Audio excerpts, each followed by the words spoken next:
In 1945, the Second World War entered its final months, but instead of subsiding, its brutality reached its peak.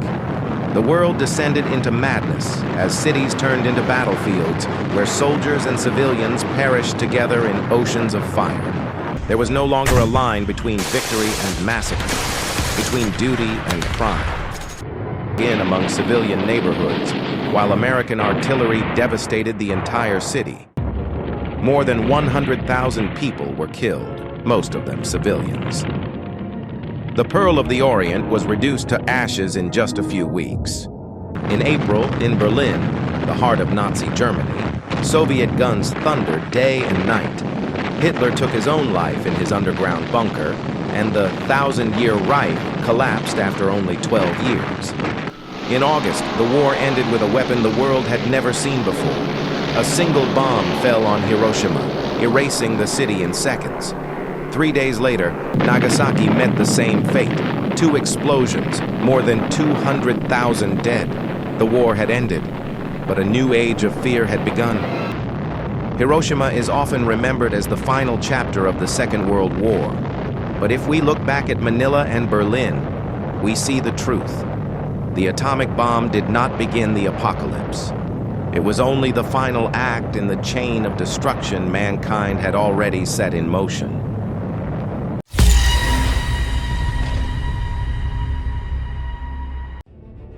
World War II entered 1945 with the balance clearly tilted in favor of the Allies.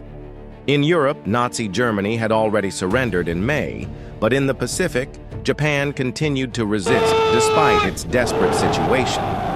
The bloody battles of Iwo Jima and Okinawa earlier that year revealed the Japanese Army's determination to fight to the death.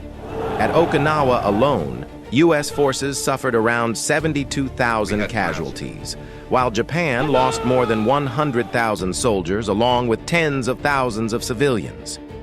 Faced with the problem, American leaders estimated that casualties on both sides could reach into the millions. President Harry S. Truman was forced to find a way to make Japan surrender quickly, avoiding a bloody invasion while also keeping the element of retribution for Pearl Harbor. At that moment, the United States held a secret weapon, the atomic bomb, the result of the Manhattan Project, launched in 1942 with cooperation from Britain and Canada. Thousands of leading scientists, including Robert Oppenheimer, had poured their efforts into the project. On July 16, 1945, in the New Mexico desert, the world's first atomic bomb was tested under the code name Trinity. The explosion produced a massive fireball and a mushroom cloud tens of thousands of meters high, marking the dawn of the nuclear age. News of the test was immediately relayed to Truman while he was attending the Potsdam Conference with Allied leaders. Soon after, the U.S., Britain, and China issued the Potsdam Declaration, demanding Japan's unconditional surrender under threat of utter destruction. But Tokyo ignored the ultimatum as its leadership remained divided. The civilian side sought negotiations that would preserve the emperor's role, while the military insisted on fighting to the bitter end in hopes of a decisive battle that might shift the balance. In this situation, Truman made one of the most controversial decisions of the 20th century: to use the atomic bomb. An advisory committee led by Secretary of War Henry L. Stimson held multiple meetings to weigh the options. Some argued for a demonstration explosion in an uninhabited area to warn Japan, but most feared that if the show of force failed to compel surrender, the U.S. would lose the element of shock. In the end, the committee agreed. The target had to be a city significant enough to shock both the government and the public, forcing unconditional surrender. The list of potential targets included Kyoto, Hiroshima, Yokohama, and Kokura. Although Kyoto initially ranked high due to its symbolic importance, Stimson insisted on removing it because of its cultural value, replacing it with Nagasaki. The final list consisted of Hiroshima, Kokura, Nagasaki, and Niigata. On July 25, 1945, Truman officially ordered General Carl A. Spaatz, commander of U.S. Strategic Air Forces in the Pacific, to prepare to drop the atomic bomb on one of the 4 targets immediately after August 3rd, weather permitting. 2 bombs were ready. Little Boy, fueled by uranium-235, intended for Hiroshima, and Fat Man, using plutonium-239, aimed at Kokura with Nagasaki as a backup target. Everything had already been moved to the Tinian Air Base in the Pacific. By early August 1945, the U.S. military was fully prepared to unleash the first nuclear attack in human history, a strike that would not only end the war, but also reshape the global order for decades to come. Hiroshima, an important industrial port city in the southwest of Honshu, had about 350,000 residents in 1945. Unlike many other Japanese cities that had already been ravaged by American bombing raids in the final months of the war, Hiroshima remained almost completely intact. This led to speculation among its residents. Some believed the city was being saved to serve as an American headquarters after the war. Others thought it was spared because many people in Hiroshima had relatives living in the U.S. The truth was far harsher. Precisely because it was untouched, Hiroshima was chosen to demonstrate the pure destructive power of the new weapon, the atomic bomb. In the early hours of August 6, 1945, the mission began. At 2:45 a.m. from Tinian Air Base, the B-29 bomber Enola Gay, commanded by Colonel Paul Tibbets, took off carrying Little Boy, the world's first atomic bomb to be used in war. 2 other B-29s flew alongside, the great artiste with measuring instruments and necessary evil assigned to take photographs. Hours earlier, weather reconnaissance planes had scouted Hiroshima and the backup targets of Kokura and Nagasaki. At around 5:55 a.m., the planes regrouped over Iwo Jima as planned before heading toward Japan. During the flight, Major William Parsons, the mission's technical officer, assembled and armed the bomb inside the aircraft. He knew the risk. A single accident on takeoff could have obliterated Tinian itself. Only once the bomber had reached a safe altitude did he insert the detonator, putting Little Boy into a ready state. By 7:30 a.m., the formation entered Japanese airspace. In Hiroshima, air raid sirens had sounded earlier when radar detected a few American planes nearby, but seeing only a handful, authorities dismissed them as reconnaissance. At 7:09 a.m., loudspeakers announced that the danger had passed. Citizens left their shelters, children returned to school, and workers resumed their shifts. The city regained the calm of a summer morning.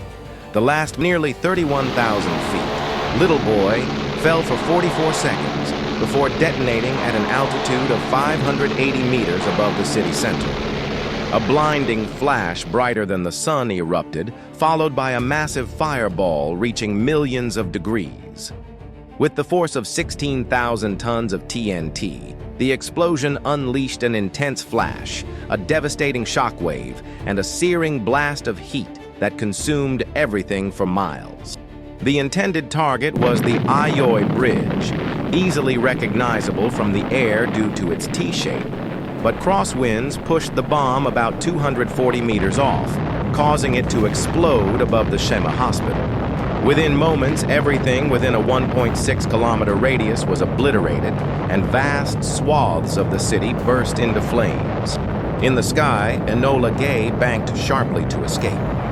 Less than a minute later, the shockwave caught up with the aircraft, shaking the 30-ton bomber violently. Tibbets and his crew turned to witness the spectacle behind them, a giant mushroom cloud rising furiously, engulfing the sky. The light was brighter than the sun, one crew member murmured, while Parsons muttered, "What just happened was both terrifying and awe-inspiring." Another officer could only whisper, "My God!" Hiroshima, a city that minutes before had been alive with ordinary summer routines, had vanished beneath a sea of fire and black smoke.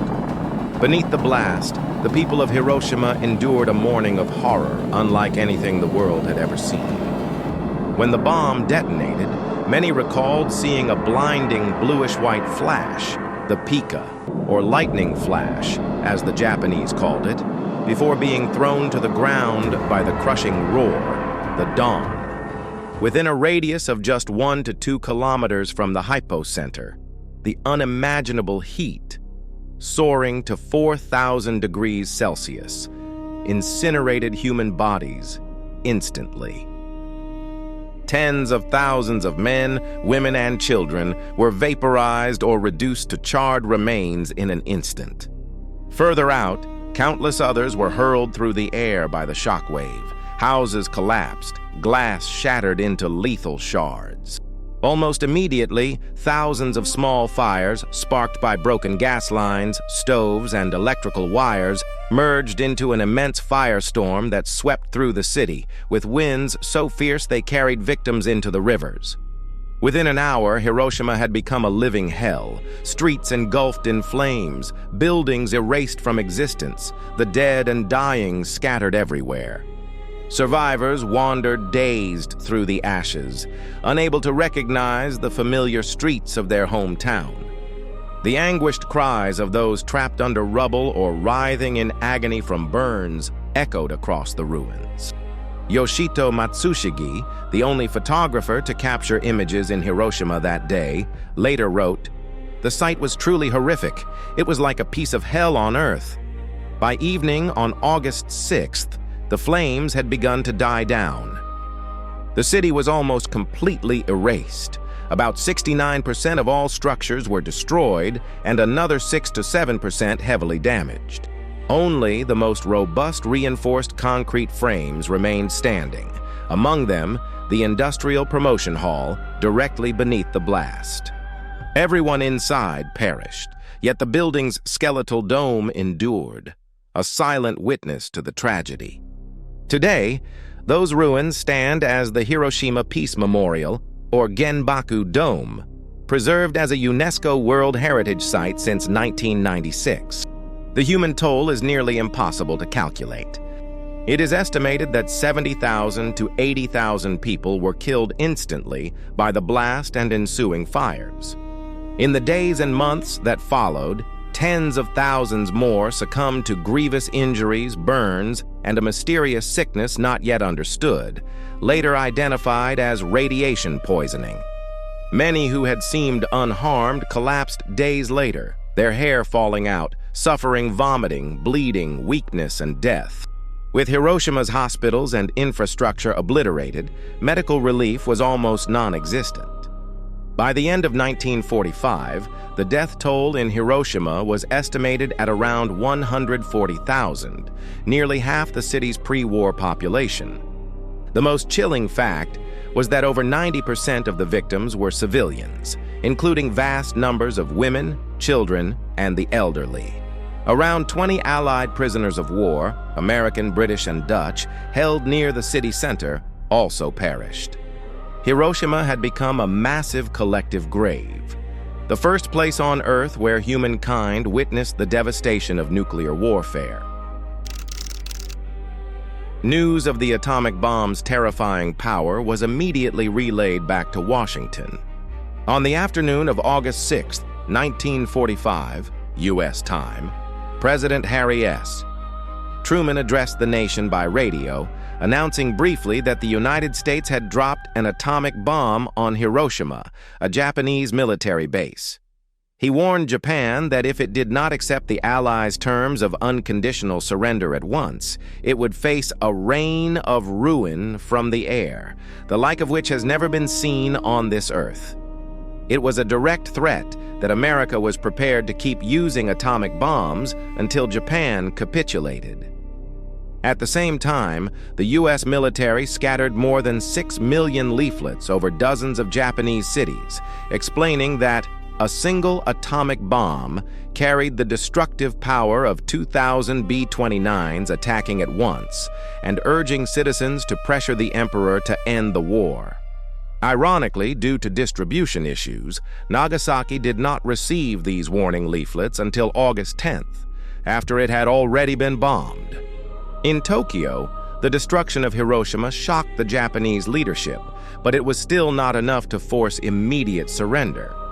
The Supreme War Council, consisting of Prime Minister Suzuki and the heads of the military branches, convened an emergency meeting. Even though the devastation of Hiroshima dwarfed all previous air raids, Japan's generals remained defiant. They still hoped the Soviet Union might mediate, or at least wanted to wait and see if the US had more bombs. The Japanese government quietly insisted on 4 conditions for surrender: preserving the emperor's system, Kokutai, disarming their own military, avoiding Allied occupation, and trying war criminals domestically. But the Allies had made it clear they would accept nothing short of unconditional surrender, leaving the gap between both sides irreconcilable. Emperor Hirohito hesitated, and Prime Minister Suzuki could not unify his cabinet. Then, before Japan could make its move, came the blow they most feared. The Soviet Union declared war. On the night of August 8, 1945, that fear became reality. At 11 p.m. Moscow time, Soviet Foreign Minister Vyacheslav Molotov summoned the Japanese ambassador to announce that the USSR was unilaterally abrogating its neutrality pact.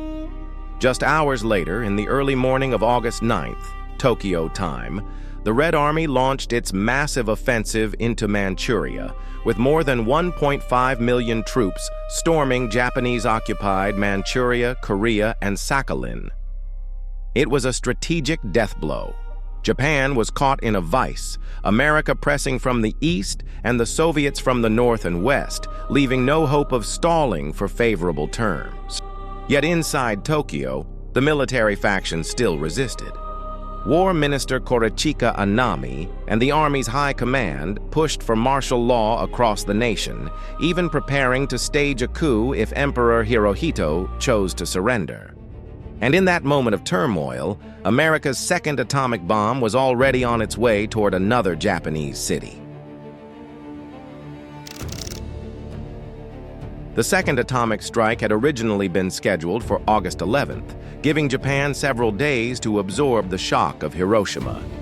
But with forecasts of poor weather starting on August 10th, and with the Soviet Union's sudden entry into the war, the U.S. advanced the mission to August 9th, 1945. The primary target was the industrial city of Kokura on Kyushu Island, with Nagasaki designated as the secondary target if Kokura could not be bombed. The second atomic weapon, nicknamed Fat Man and coded F-31, was fully assembled and assigned to the crew of Captain Charles W. Sweeney, who had piloted the Great Artiste during the Hiroshima mission and now flew the B-29 Boxcar. At 3:47 a.m., Tinian time, Boxcar lifted off carrying Fat Man toward Japan. Escorting the bomber were 2 other planes, Lagan Dragon, sent ahead to scout the weather over Kokura, and Big Stink, carrying cameras and observers, including 2 British officers invited to witness history. This time, Colonel Paul Tibbets of Enola Gay fame did not command, leaving Sweeney with full authority to decide whether or not to drop the bomb depending on conditions. The mission encountered problems even before takeoff. During pre-flight checks, engineers discovered a faulty fuel pump that rendered 7,000 liters of fuel in one tank unusable. This meant the aircraft would have to carry the dead weight of the fuel, but could not access it in flight, a critical handicap. Although the issue could have been fixed or the bomb transferred to another aircraft, either option would have taken hours, and Fat Man was already armed with a highly sensitive detonator. Sweeney chose to risk it, pressing on with limited fuel reserves. After nearly 7 hours in the air, Boxcar reached the rendezvous point off Japan. But Big Stink failed to appear due to a navigation error, forcing Sweeney to circle for 40 minutes, burning precious fuel. Finally, at 8:45 a.m., he abandoned the weight and turned toward Kokura. Reports from Lagan Dragon said the skies were clear, but when Boxcar arrived, the crew found the city shrouded in thick smoke. The day before, U.S. bombing raids on a nearby city had created massive fires whose smoke drifted over Kokura. Japanese factory workers also deliberately set coal fires to thicken the haze. For nearly 50 minutes, Boxcar made 3 passes over Kokura, searching for a clear drop zone, but over 70% of the target was obscured. Heavy anti-aircraft fire from the ground further complicated matters, making a visual drop impossible. With fuel running critically low, Sweeney reluctantly abandoned Kokura. From that incident came the Japanese saying, "Lucky as Kokura," meaning an escape from catastrophe by the narrowest of margins. The formation turned toward the secondary target, Nagasaki, about 150 kilometers away. Nagasaki, a large port city nestled among coastal hills and valleys of Kyushu, had already sounded an air raid alert at 7:50 a.m. when radar picked up approaching aircraft. But at 8:30, the all-clear was given after only 2 reconnaissance planes were sighted. Citizens resumed their routines. Workers headed to factories, children went back to school, and others returned home from shelters. When Boxcar and its companion plane arrived at around 10:55 a.m., Nagasaki's defenses did not respond, likely assuming the small formation was the same reconnaissance flight seen earlier. In fact, Nagasaki had never been included in the U.S. leaflet warning campaign. Its residents were completely unaware of Hiroshima's annihilation just 3 days earlier. At 11 a.m., the skies above Nagasaki were heavy with clouds. Captain Charles Sweeney, commander of the Boxcar, initially intended to release the bomb using radar, a blind drop without visual confirmation, in order to save both time and the last drops of fuel. But Major Charles Alberry, the bombardier, requested a few more minutes in hopes of spotting a break in the cloud cover. Fortune struck at the very last moment. At 11:01, the clouds briefly parted, revealing the Urakami Valley Industrial District in northern Nagasaki. Lieutenant Kermit Behan, the bombardier, shouted that he had the target in sight and released Fat Man from about 9,000 meters. After 47 seconds of free fall, the bomb detonated at 11:02 a.m. on August 9, 1945. Once again, the skies over Japan erupted with the destructive force of nuclear fire. Fat Man, with a plutonium core weighing about 6 kilograms, was more powerful than Little Boy. It exploded at an altitude of 503 meters, directly over a tennis court in the Urakami Valley. The blast unleashed energy equivalent to 21,000 tons of TNT, roughly 30% stronger than Hiroshima. Within a radius of 1.5 kilometers from the hypocenter, factories and homes were obliterated, and northern Nagasaki was flattened. Yet because Nagasaki was surrounded by hills and ridges, the destruction was confined largely to the Urakami Valley, rather than spreading across the whole city as in Hiroshima. The downtown commercial district and port farther away were shielded and suffered less damage. The bomb also missed its intended aiming point, the city's central bridge, by about 3 kilometers. Ironically, it instead exploded almost directly above the Mitsubishi torpedo factory, the very plant that had built the weapons used in the Pearl Harbor attack of 1941. In seconds, the factory and other military-industrial facilities were annihilated. The Urakami Cathedral, then one of the largest Catholic churches in Asia, was leveled, and about 6,000 parishioners nearby perished instantly. The Boxcar crew had little time to observe the destruction. With fuel almost gone, Sweeney turned immediately toward Okinawa, the nearest Allied-held island, for an emergency landing. The bomber touched down at Yantan Airfield running on fumes, 2 engines shut down and nearly skidded off the runway. Unlike Enola Gay, which had been celebrated on its return to Tinian, Boxcar and its weary crew stepped off in silence, greeted by no fanfare.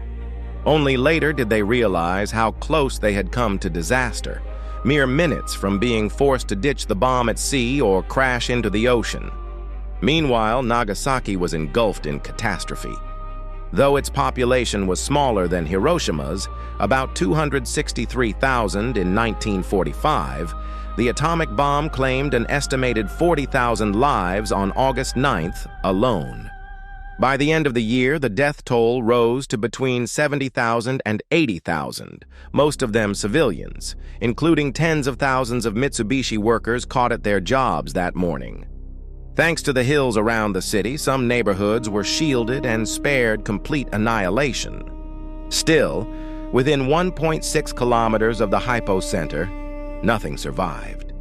Over half of Mitsubishi's facilities in Nagasaki, steelworks, arms plants, and shipyards were destroyed or heavily damaged. Unlike Hiroshima, where the fires merged into a massive firestorm, Nagasaki's narrow river valley and coastal winds dispersed the flames outward, confining them mainly to the riverfront. But another horror followed. About 20 minutes after the blast, black rain laced with radioactive soot, began to fall, lasting for hours and poisoning many survivors who had initially escaped death. All told, the two atomic bombings killed more than 200,000 Japanese by the end of 1945. Estimates range from 150,000 to 246,000. Roughly half died instantly. The rest succumbed to injuries, burns, and radiation sickness in the months that followed. Hiroshima and Nagasaki, once thriving cities, had been reduced to ashes, leaving behind only devastation and the haunting legacy of the first and only use of nuclear weapons in human history. A chain of devastating events. Hiroshima obliterated on August 6th, the Soviet assault on Manchuria at dawn on August 9th, and Nagasaki, reduced to ruins by noon that same day, pushed Japan to the brink of collapse. On the evening of August 9th, Emperor Hirohito attended an emergency meeting where the military faction still urged resistance, despite admitting the hopelessness of the war. Near midnight, he intervened directly, declaring acceptance of Allied surrender terms with one condition: the preservation of the imperial throne. On August 10th, Japan relayed this stance through Switzerland. The United States replied it would accept if the emperor remained only as a symbolic figure. Hirohito agreed, warning that further war would mean not only national destruction, but also the annihilation of civilization itself. On the night of August 14th, radical officers staged a coup to block the broadcast of the imperial rescript, but it quickly collapsed.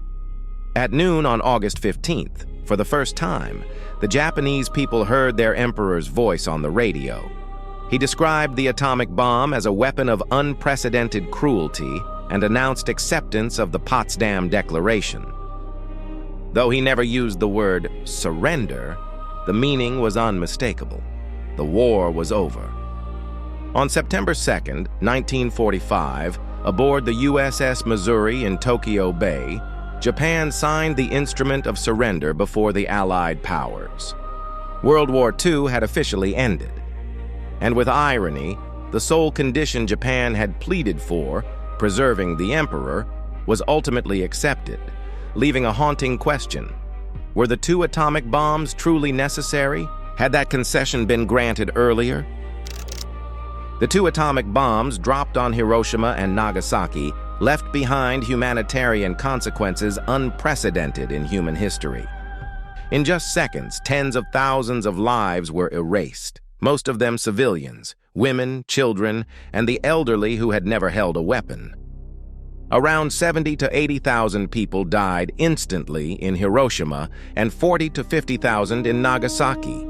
Tens of thousands more struggled with burns, injuries, and both physical and mental suffering in the days that followed. Those who survived became hibakusha, bomb-affected people, carrying scars of fire and radiation on their bodies.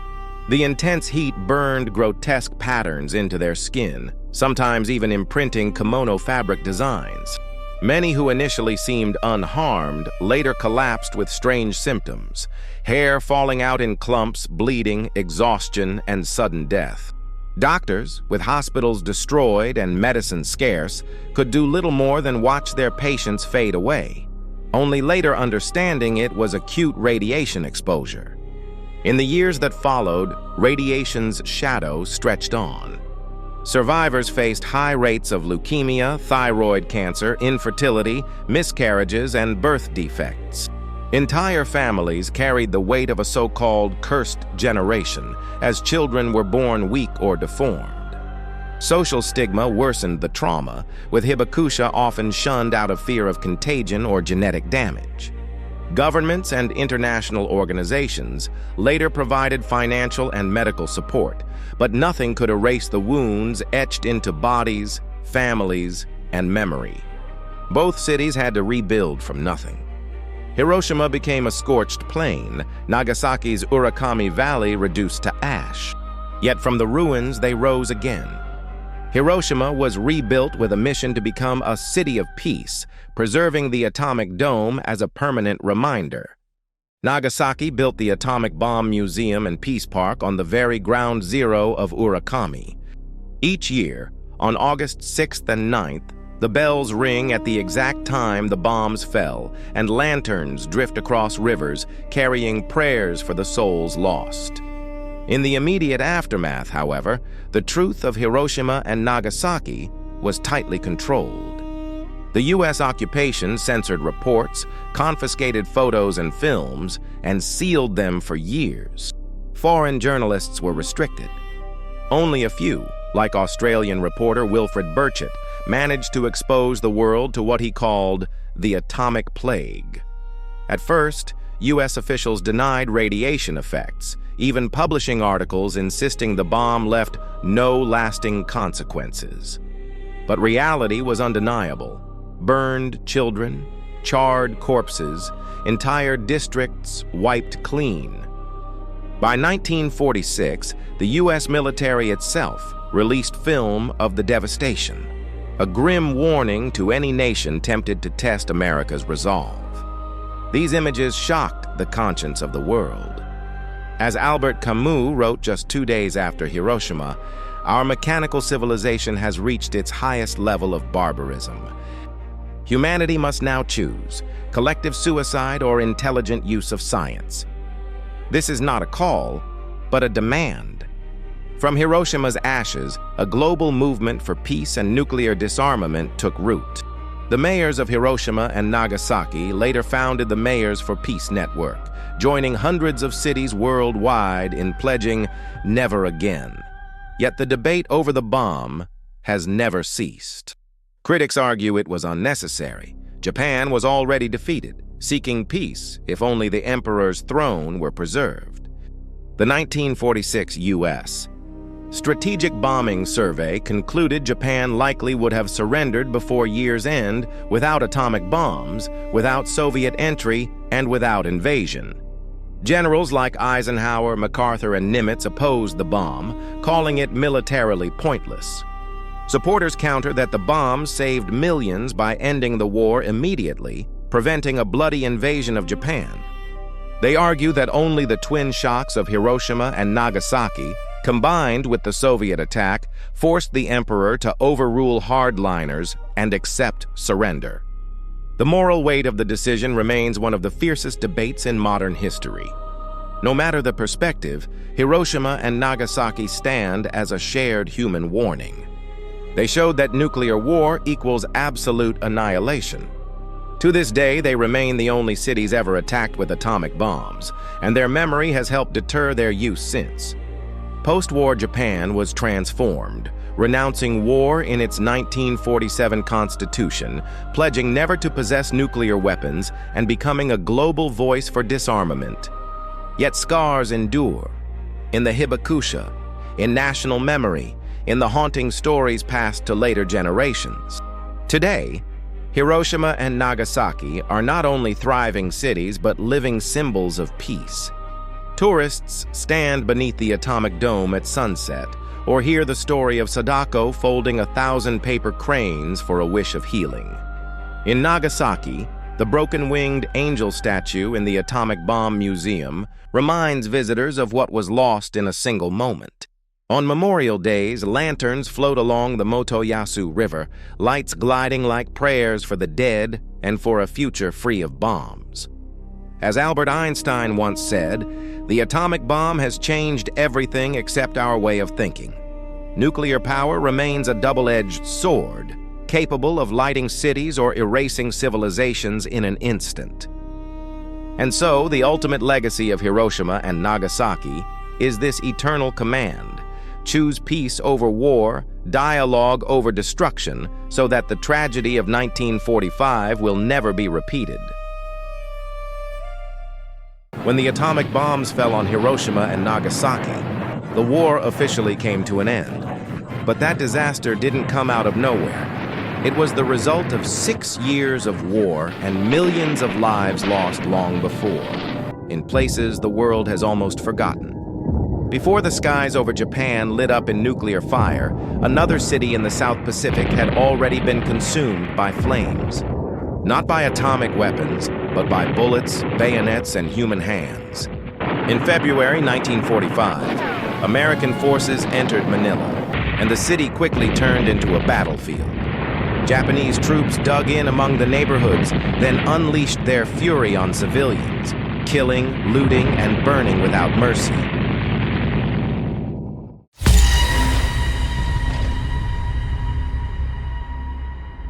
By late winter of 1944 to 1945, the Pacific War had entered its decisive stage. The Philippines, once an American colony, carried a dual significance, a powerful national symbol and a strategic key, with its ports and airfields vital for the planned assault on Japan. General Douglas MacArthur, who had been forced to leave the Philippines in 1942 after vowing to return, was determined to retake Manila as quickly as possible, both to liberate thousands of prisoners held by the Japanese and to restore the prestige of the Philippine government in exile.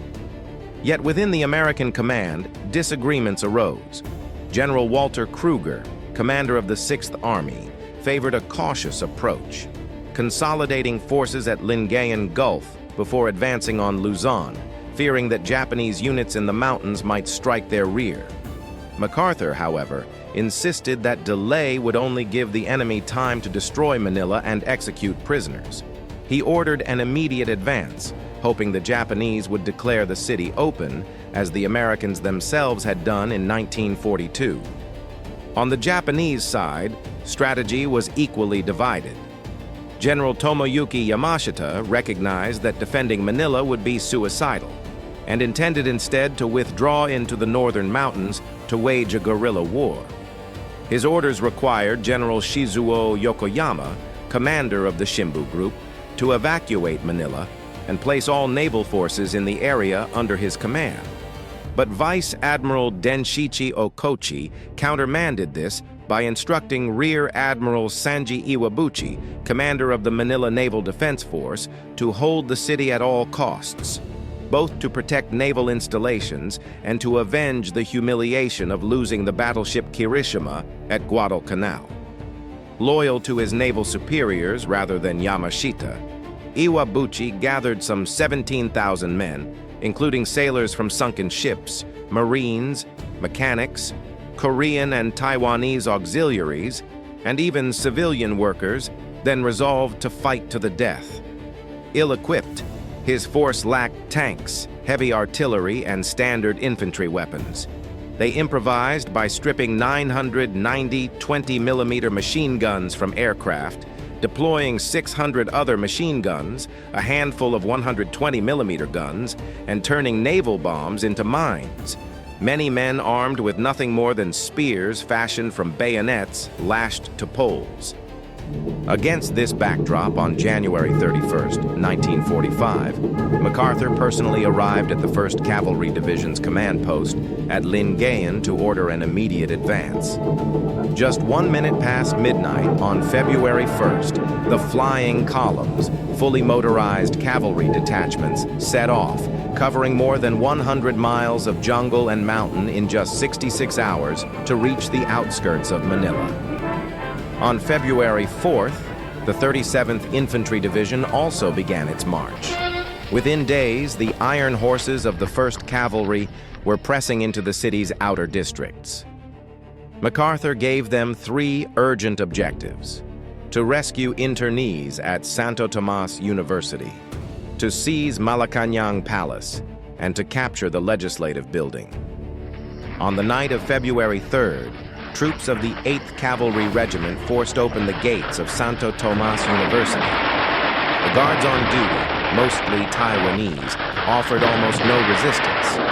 Around 3,500 prisoners, mostly Americans, British, and Dutch, who had been interned since 1942, burst into tears of relief, embracing their liberators. Yet 63 Japanese soldiers still held 275 hostages inside the main school building. Negotiations dragged on until February 5th before they were finally freed. Immediately afterward, the Americans faced the urgent task of providing food for thousands of newly liberated internees. At the same time, the Japanese blew up the Novaliches Bridge, cutting off supply routes and leaving the 1st Cavalry Division short of rations and ammunition, forcing the 37th Infantry Division to carve out a relief corridor. Meanwhile, units of the 37th Division advanced through the Tondo district in the north, reaching the old Bilibid prison where they discovered 1,330 prisoners, American POWs and civilians, abandoned by the Japanese. As fire spread and fighting raged, the Americans were forced to evacuate the captives by any available means, only to bring them back once the flames subsided. Along the narrow streets, Japanese troops had buried mines, strung barbed wire, blocked roads with trucks, and set up interlocking machine gun positions. When the 148th Regiment crossed the Estero de la Reina Bridge toward the Pasig River, they ran into mines and 5 500-pound bombs rigged on the bridge, while fuel depots erupted in flames and machine gun fire poured down on them. The Noguchi detachment of the Japanese torched numerous riverside buildings and planted explosives in military facilities, forcing the Americans to pull back temporarily to fight the fires. In the midst of liberation, Manila's civilians flooded the streets to shower gifts and praises on the Americans, though some also looted, creating chaos that at times hampered military operations. By February 7th, U.S. forces had secured nearly all of Manila north of the Pasig. The surviving Japanese withdrew to the southern bank, demolishing all 6 bridges across the river. Lieutenant General Oscar Griswold, commander of the 14th Corps, ordered the 37th Division to expand eastward, while the 1st Cavalry Division swung around to the east and south to encircle the city. That same day, the 148th and 129th Regiments of the 37th began crossing the river in engineer boats and amphibious vehicles. The first wave got across without incident, but the second came under heavy machine gun fire from the south bank. Oars were shattered, and many soldiers had to paddle with their rifle butts or bare hands to reach the shore. They landed at the Malacañang Gardens, the only stretch without high embankments, and established a bridgehead. The following day, engineers built a 2-lane pontoon bridge, but it was immediately overrun by hundreds of civilians fleeing the fighting, causing severe congestion. When the 37th Division finally crossed the river, they faced the dense industrial and residential blocks south of the Pasig, where the Japanese had transformed sturdy buildings into fortresses. On Provisor Island, the steam power plant loomed like a block of steel and stone, now turned into a citadel with sandbag bunkers and machine gun nests. American troops had to row through a hail of bullets, storming dark, smoke-filled rooms, fighting hand-to-hand amid the roar of generators. It took them 2 bloody days and 25 dead comrades before the plant was secured. Pressing on, the 148th Regiment swept through Pandacan with little resistance, but at Paco railway station they were stopped cold. Tracks, platforms, and walls had been turned into a deadly maze. 20mm guns at every corner, reinforced concrete bunkers, slit trenches, and even the church bell tower used as an observation post. American infantry had to crawl yard by yard, fire bazookas through the walls, and charge under covering fire. After 10 assaults and clouds of dust and smoke, Paco Station finally fell at 8:45 a.m. on February 10th. The cost was severe: 45 men killed and 307 wounded in just 2 days. From then on, the battle became a grim grind against urban strongpoints. Individual blocks turned into mutually supporting fortresses. At first, artillery fire was restricted by MacArthur's order to preserve the city, allowed only against observed targets. But as casualties mounted, the ban was lifted on February 10th. Thereafter, barrages of 105mm and 155mm guns, supported by tanks and flamethrowers, smashed walls before the infantry stormed in. Often they were repelled, only to call down more artillery and attack again. At the new police station on Marqués de Camilla Street, the Japanese had fortified an entire complex, police headquarters, shoe factory, club, and school, into one massive bastion. It took 8 days of brutal fighting, fresh regiments, tanks charging head-on, and the use of flamethrowers, phosphorus grenades, and artillery shells to clear room after room. While the 37th fought building to building, the 1st Cavalry Division swung wide, carrying out a full encirclement in the manner of a medieval siege. On February 8th, the 8th and 5th Cavalry Regiments crossed the river east and south of the city. The 8th took the shorter route. The 5th looped wide through Makati. They met scattered fire but captured the Makati power station on February 10th, in line with Kruger's policy of preserving infrastructure. By February 12th, both regiments had reached the coast, sealing the ring, then turned north along the bay to link up with the 37th. Along the way, they encountered strong points in Harrison Park, Rizal Stadium, and LaSalle University. The Japanese had dug bunkers into the baseball field, forcing the Americans to flush them out with flamethrowers, explosives, and tanks. On February 16th, the 1st Cavalry Brigade, made up of the 5th and 12th Regiments, was detached from the division to reinforce the 37th in the downtown battles. They advanced on the Manila Hotel and the High Commissioner's residence, MacArthur's former home, fighting room by room, while MacArthur himself appeared in the rubble to encourage his men. In the north, the 37th Division had already cleared most resistance. On February 19th, the exhausted 148th Regiment was relieved by the 5th Cavalry, which pushed into the University of the Philippines Hospital.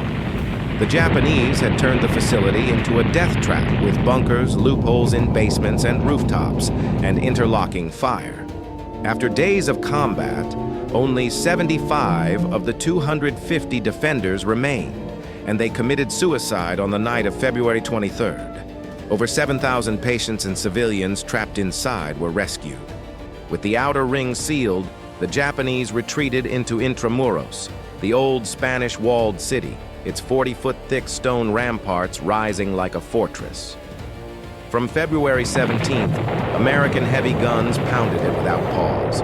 By the morning of February 23rd, more than 7,400 shells from 105mm, 155mm, 75mm, 4.2-inch mortars, and even 8-inch guns had blasted. A smokescreen was laid. The 129th Regiment crossed the Pasig in engineer boats to attack from the north, while the 145th breached the eastern walls. With many machine gun nests already destroyed, progress was swift, until waves of refugees surged into the streets. More than 2,000 women and children, herded by the Japanese into the Delmonico Church, had not yet been evacuated. Supply troops rushed trucks to carry them to safety. The men, however, were separated and marched into Fort Santiago, where they were executed en masse. Inside the walled city of Intramuros, the 129th and 145th Regiments advanced street by street. Each narrow lane turned into a gauntlet of dugouts and traps.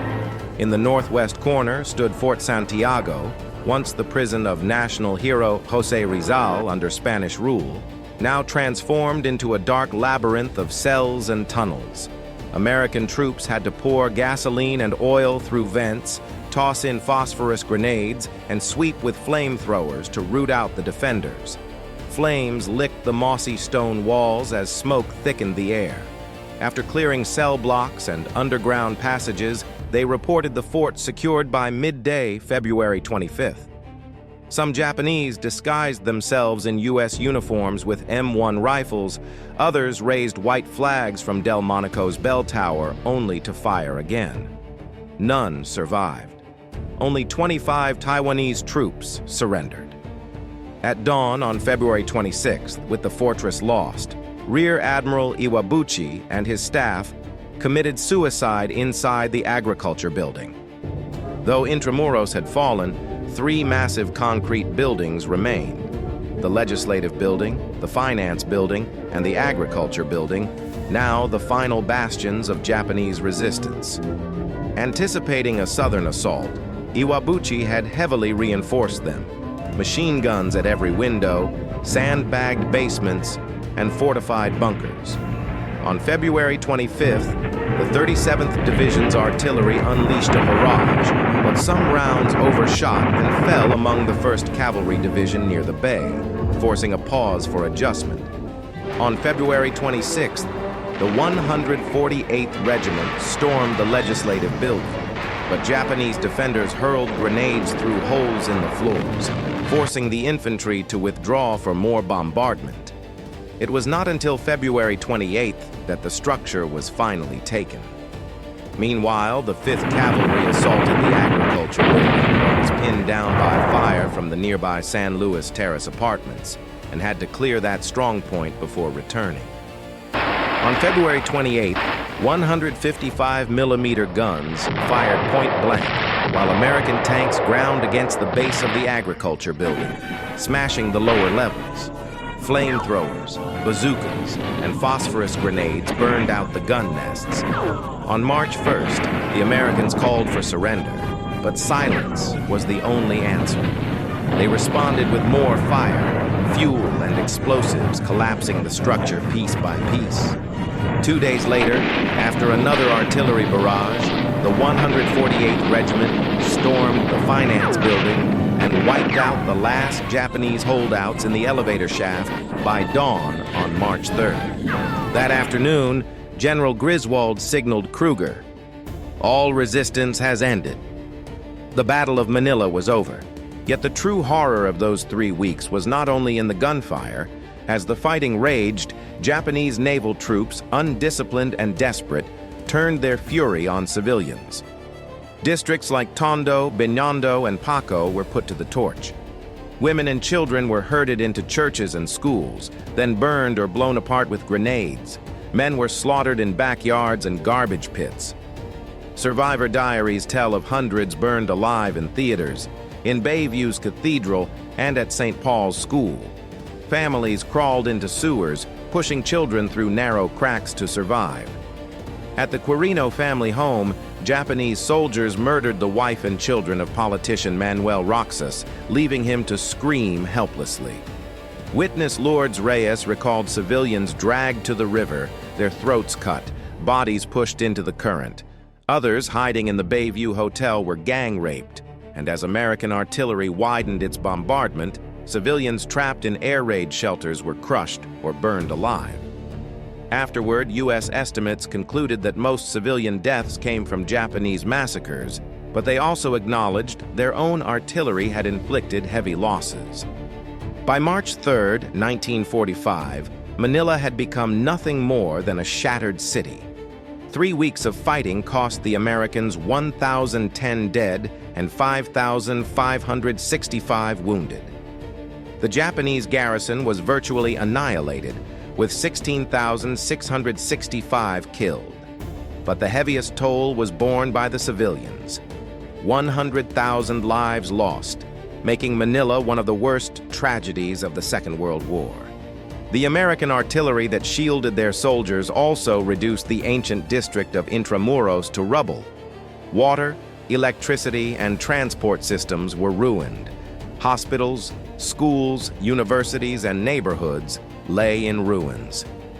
After the battle, U.S. forces had to shift from combat to administration, rebuilding temporary bridges, clearing mines, and posting guards to stop looting. Soldiers, though treated to films, dances, and hot meals, still faced the grim reality of a city scarred by disease, destruction, and haunting memories. Militarily, the battle revealed the power of combined arms warfare. Even without air power inside the city, the Americans had ample artillery, tanks, flamethrowers, and excellent coordination. Once restrictions on artillery fire were lifted, they learned to level each block before advancing, which steadily reduced their casualties, from an average of 26 deaths per day in the opening phase to just 6 by the end of February. The Japanese, by contrast, lacked artillery, tanks, communications, and air support. All they had left was sheer willpower and the city itself. Foxholes dug into streets, mines laid in stairwells, machine guns firing from windows, and a determination to fight to the last room. But such tenacity could not withstand overwhelming firepower and encirclement. The Battle of Manila marked the first and only time in the Pacific War that U.S. forces had to storm a major city. Its liberation paved the way for the recapture of Luzon, but also exposed the brutal cost of urban warfare on civilians. In such a fight, every house can become a fortress, and every family can be a victim. The firestorm of Manila in 1945 consumed not only its historic walls, but also the memory of an entire generation's darkest hour, a warning to posterity of the unparalleled devastation that comes when war enters the city, and a reminder that peace and life must be cherished at all costs. When Manila was reduced to ashes, the war in Asia was still far from over. The streets were black with fire, the rivers filled with bodies, and the cries of the survivors echoed through the night. But on the other side of the world, another kind of agony was unfolding. In Europe, the empire that had started all this destruction was collapsing. After 6 years of conquest, genocide, and devastation, Nazi Germany was being pushed to the brink. No retreat, no allies, no hope left. Berlin, the capital of a once mighty empire where grand parades and flags once filled the squares, was now nothing but rubble and ruin. In April 1945, the Soviet Red Army crossed the Oder River and advanced on the city. Amid the shattered streets, artillery thundered day and night. The final battle of Hitler and of Germany itself was about to begin.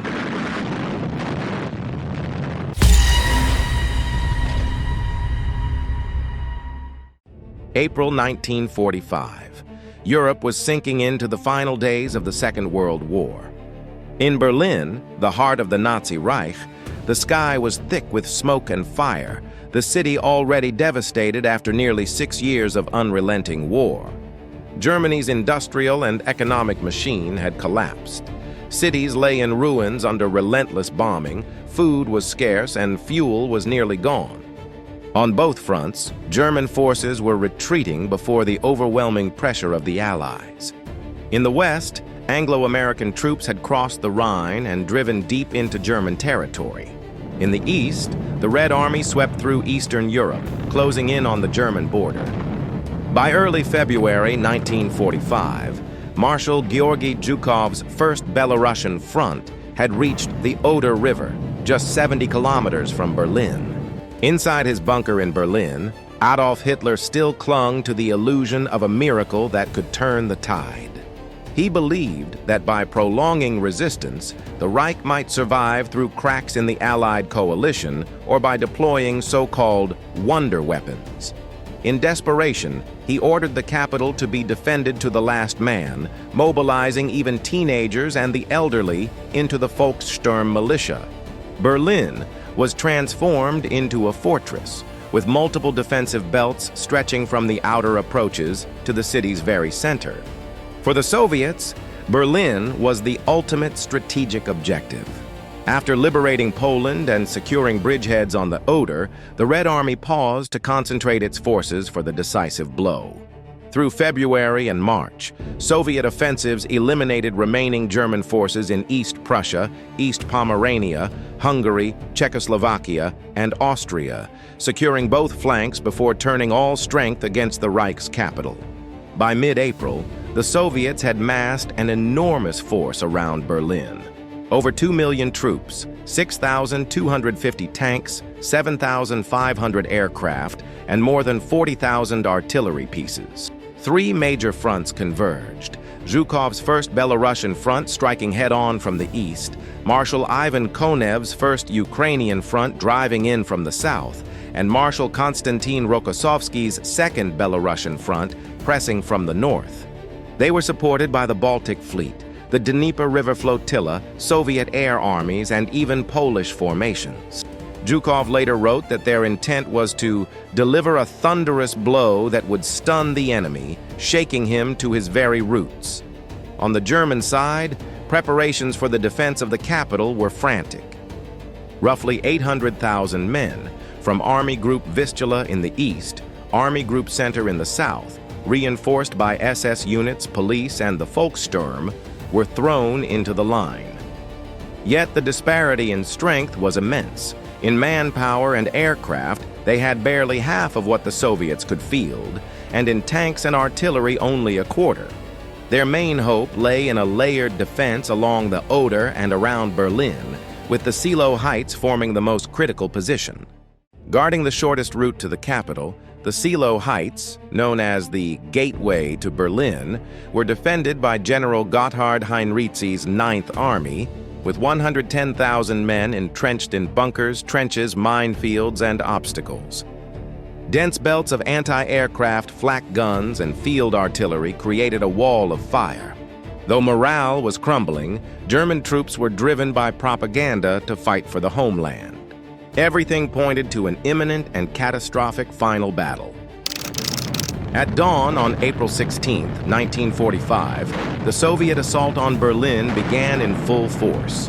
After a massive artillery barrage with tens of thousands of guns pounding the front, Soviet forces surged across the Oder and Neisse rivers, launching their attack on the German defensive lines. On the main axis, Marshal Georgy Zhukov's First Belarusian Front sent waves of tanks and infantry crashing into the Seelow Heights. As the sky lightened, hundreds of powerful searchlights positioned behind the Red Army cut through the mist, aimed at dazzling the German defenders. But the heavy morning fog and swirling battlefield smoke scattered the beams, backlighting the Soviet troops instead and exposing them to German fire. From the high ground, German artillery and machine guns unleashed a storm of fire on the first assault waves, inflicting heavy losses. Soviet tanks struck mines and were ripped apart by anti-tank fire, burning along the slopes as the defense roared to life. Despite the fierce resistance, the Red Army pressed on, steadily suppressing German strong points. Soviet engineers risked their lives clearing mines and obstacles, while 203mm heavy guns fired directly at reinforced bunkers. After 3 days of brutal fighting, on April 19th, the German defenses at Seelow finally collapsed. The gateway to Berlin was forced open. Roughly 210,000 German soldiers fled the shattered line, only to be encircled by Soviet pincers in the Halbe forest south of the capital. Over the following 2 weeks, more than 90% of these trapped forces were either destroyed or captured. At the same time, in Italy and Western Europe, German positions were also crumbling under relentless Allied advances.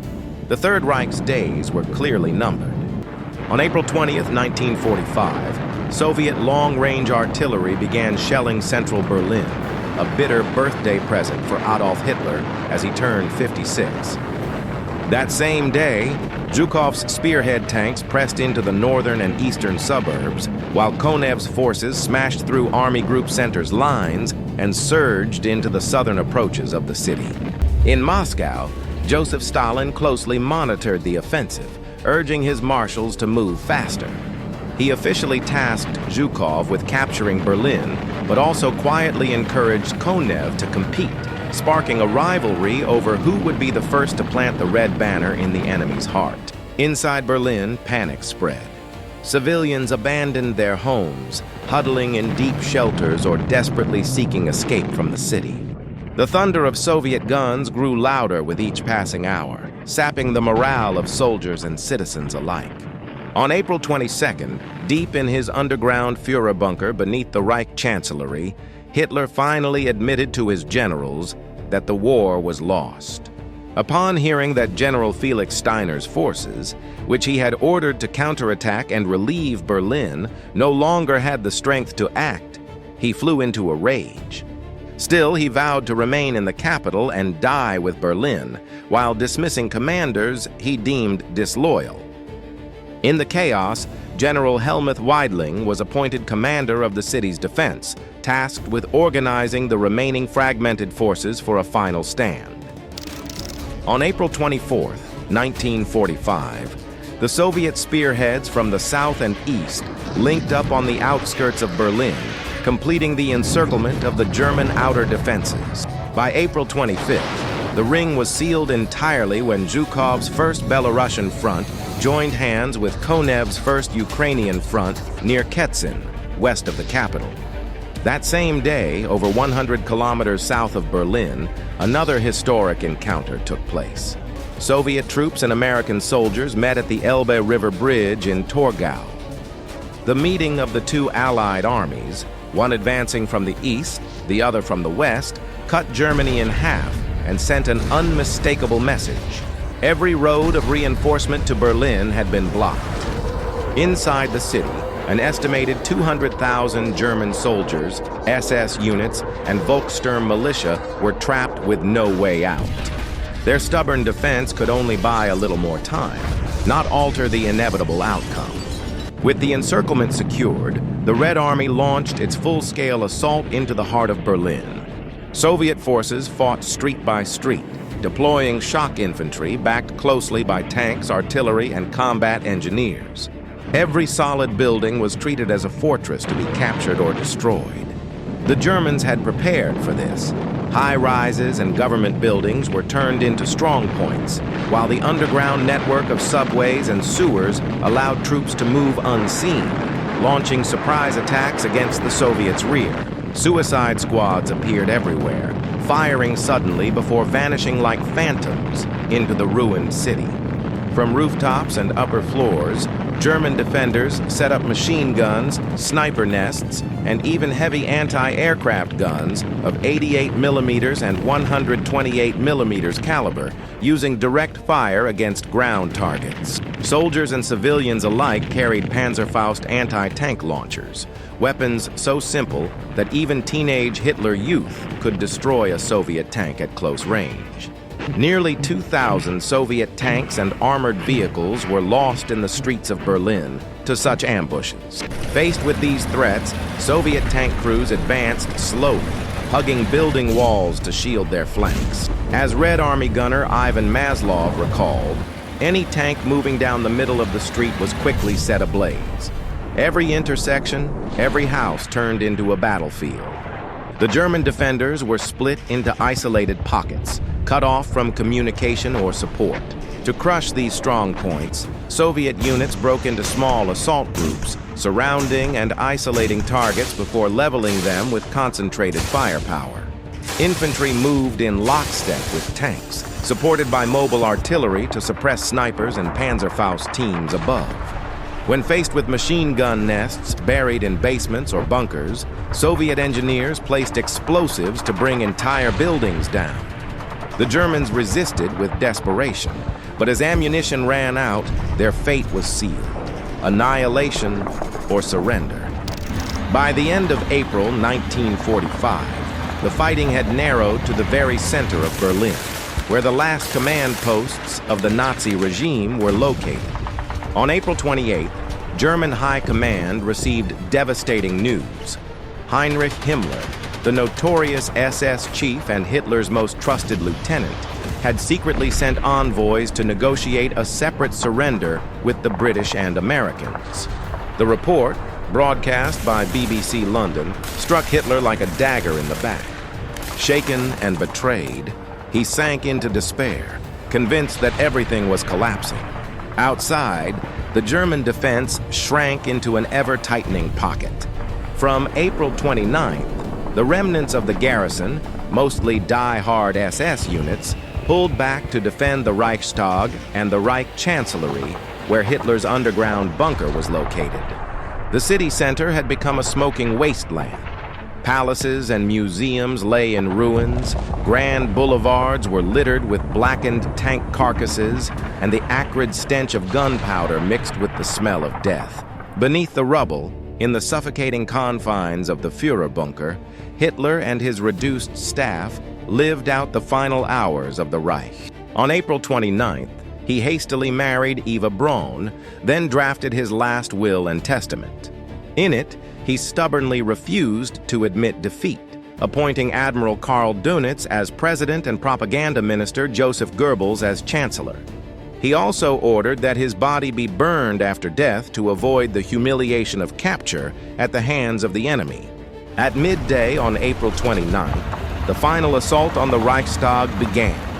Soviet artillery and airstrikes battered the city center before Red Army shock troops stormed the iconic building. Inside, over 5,000 German defenders, mostly SS, fought to the last, contesting every corridor, stairwell, and chamber. Soviet 152mm and 203mm guns blasted holes in the walls for infantry to pour through. But the Germans clung to basements and darkened rooms, launching counterattacks that briefly pushed the attackers back.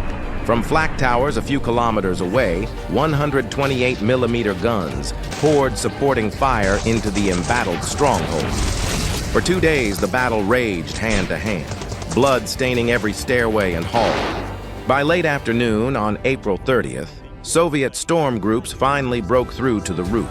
At 9:50 p.m., soldiers Mikhail Igorov and Melaton Kantaria raised the red banner with hammer and sickle atop the Reichstag dome. The image of the flag flying over the shattered building became the immortal symbol of victory over Nazi Germany. At the same time, deep in his bunker, Adolf Hitler faced the inevitable. That afternoon, after learning that Berlin's defenders could hold out no longer than a single day due to lack of ammunition, he withdrew with Eva Braun to his private quarters. Eva took cyanide, and Hitler shot himself in the head with his pistol, ending his life in bitterness and disgrace. Their bodies were carried up to the garden of the Reich Chancellery and burned, as per his final orders.